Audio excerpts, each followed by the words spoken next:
చెప్పదలుచుకున్న టీఆర్ఎస్ నాయకులకు, అధికారం కోల్పోయి విచక్షణ రహితంగా అసహనంతోని అర్థం పర్థం లేని మాటలు మాట్లాడితే తెలంగాణ సమాజం నుంచి మిమ్మల్ని సామాజిక బహిష్కరణ చేయాల్సి వస్తుంది. శ్రీ రాజీవ్ గాంధీ గారి విగ్రహం యువతకు ఒక స్ఫూర్తి. ఈ యువత ఈరోజు సాంకేతికంగా రాణించిండ్రు. ఈ దేశంలో లక్షలాది కోట్ల రూపాయల ఆదాయం వస్తుందంటే ఐటీ రంగాల నుంచి ఈరోజు వస్తుంది. అట్లాంటి స్ఫూర్తినిచ్చిన రాజీవ్ గాంధీ గారి విగ్రహం సచివాలయం ముందు అమరవీరుల స్తూపం పక్కన ఉండడం సముచితం.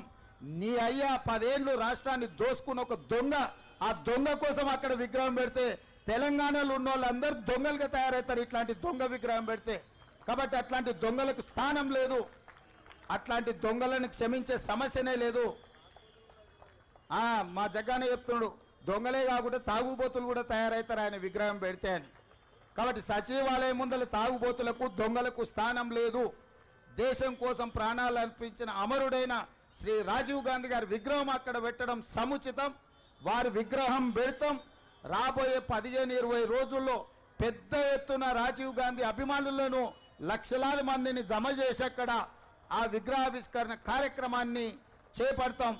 ఇవాళ చేద్దాం అనుకున్నాం కానీ ఇంకా కొన్ని పనులు పూర్తి కాకపోవడం వల్ల విగ్రహావిష్కరణ చేసుకోలేదు. తొందరలోనే పెద్ద ఎత్తున ఒక పండుగ వాతావరణంలో శ్రీ రాజీవ్ గాంధీ గారి విగ్రహాన్ని సచివాలయం ముందు ప్రారంభించుకోబోతున్నాం.